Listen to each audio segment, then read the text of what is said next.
Hi everyone, this is Phil Travis, History 112 here out at EOU. This week, week 6, wow. It's hard to believe it's already week 6.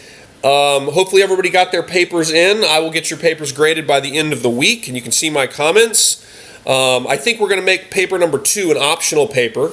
So if you don't do well on the first paper, you can always do the second paper and have a better grade replace a lower grade. We'll talk more about that when we get closer to it.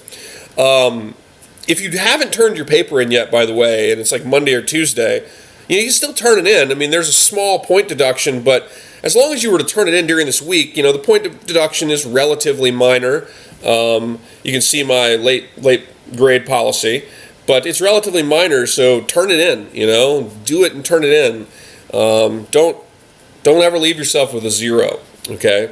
Though I think we will make the second paper optional. So if you did fall in the really low bracket, you could do the second paper, do really good on it, and bring that up. Okay, so this week we are reading chapter 26 on the Industrial Revolution out of your textbook. I also have primary source documents that I want you to read. The documents relate to really the society debate. The Industrial Revolution changes everything. The result of the Industrial Revolution was, in part, the construction of factories and automated machines or semi-automated machines. And the factories and the machines really destroyed a lot of people's skilled work. If you were a textile worker before the Industrial Revolution, in the so-called cottage industry, where people kind of spun thread and so forth in their homes, you could actually do okay financially. The Industrial Revolution changed that. Machines meant that anybody could work these machines. The environment that you worked in was loud, it was dangerous, it was a risk to your health. You now worked long hours, and you worked them at the beckoning of a time clock. The prevalence of clocks everywhere. In England, for example, clocks like Big Ben is an indicator of the change of the Industrial Revolution, where people move from a world dictated by the seasons, a more agrarian life, dictated by the moving and the changes of the seasons and the sun, to a world dictated by an urban industrial life where increasingly more people lived in cities that were crowded. They were incubators of disease oftentimes. They were dirty. Jobs were dangerous. Working class jobs were low paid. And standardized time ultimately becomes an integral component to kind of organizing people's lives. You cannot begin to explain, you can, but you cannot begin to imagine just how much the Industrial Revolution changed life for people. The Industrial Revolution, in some respects, it created longer lifespans. Over the long term, people start living longer. Because agriculture is more productive. Modern medical industry is also going to boom as a result of this, ultimately. So associated with the Industrial Revolution, you'll see new developments in really improving the quality of people's lives. But for working class people, for poorer people, Industrial Revolution was very difficult. The Industrial Revolution in the United States, for example, resulted in the creation of huge monopolies. And the huge monopolies really had more power than the government. And workers had, really no skills or ability to gain a greater wage. The government played no role in assuring a minimum wage, or that workers get workers' compensation, or so forth, or a pension for that matter. So if you were a worker, your world really became very precarious. And the Industrial Revolution was associated, too, with not only difficulties for labor and the masses of people, but also for the environment and environmental destruction.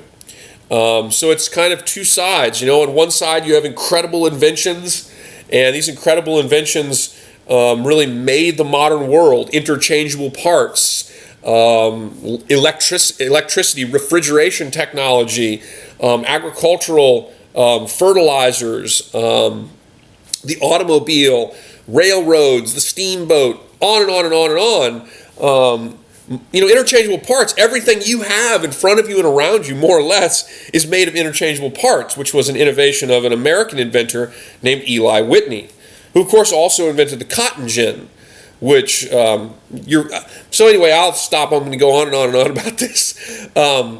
This week I have a presentation of my own that I want you to watch. We have a quiz this week. The quiz is it's a reading quiz, but it's also based off of the presentation. So this week I want you to first watch the presentation on the Industrial Revolution. Then after you watch the presentation on the Industrial Revolution, I would like you to watch a short film. It's only 20 minutes long, but trust me, it will really, really help you review some of the changes that occur in the early Industrial Revolution. It's really excellent review. If you watch my presentation, you watch the video quiz, I really think you'll have most of the basis for the Industrial Revolution covered. So we have a quiz, and it's on the reading, but it's also largely based on the presentation and the film. So watch the presentation and the 20-minute film first, then do the reading and take the quiz. I'd also like to see you guys read these primary source documents. They're only like 7 pages, 2 primary source documents that engage some of the problems of the Industrial Revolution. The Industrial Revolution was a time period in which you had an explosion of massive amounts of wealth controlled by a few monopolists, really at the expense of masses of working class and poor individuals. And for some, it was a real problem that needed to be reformed, and for others, it was something to sort of leave as it is. And so we're going to read 2 documents that really engage how society was really looking at the issue of an extreme gap between rich and poor in the world, and in the United States. If you're thinking about the country that we reside in.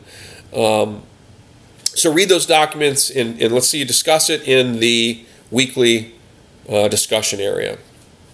Okay, factoid, extra credit factoid for this week.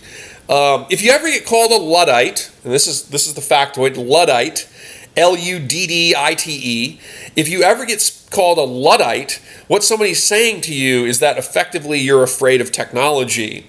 The Industrial Revolution destroyed a lot of skilled jobs, and particularly early on, these skilled jobs were, in the textile industry. Textile workers, with the development of textile factories, textile workers that used to work in their homes and they did hand spinning, it was a highly skilled job. The creation of machines meant that you no longer needed a skill to do it. You just had to know how to operate a machine. And so the textile factories destroyed the skilled textile labor, and it resulted in the creation of jobs they paid much less because anybody could do them. The environment was dangerous, loud, it was bad for your lungs, and ultimately you were at the beckon of kind of a foreman, of a boss, whereas before the old cottage industry would have given you a greater sense of sort of like independence in your work. Well, in the early 1800s in England, a group of individuals known as the Luddites rose up and revolted. This is the factoid. Rose up and revolted against the textile factories. And the way they revolted was by destroying the very machines that had taken their jobs. And this happened in other places of Europe too. You see this happen in Germany during the 1800s, a little bit later, as industrialization comes there. As industrialization and the development of machines and factories effectively, for many people, takes away good paying, skilled jobs and replaces it with more dangerous and lower paying and long hour work jobs. And so the Luddites, a group of individuals in Great Britain in the early 1800s that revolted against the factory machines of the textile industry. That's the factoid. All right, guys, that's a long one. I'm sorry. Let's have a great week.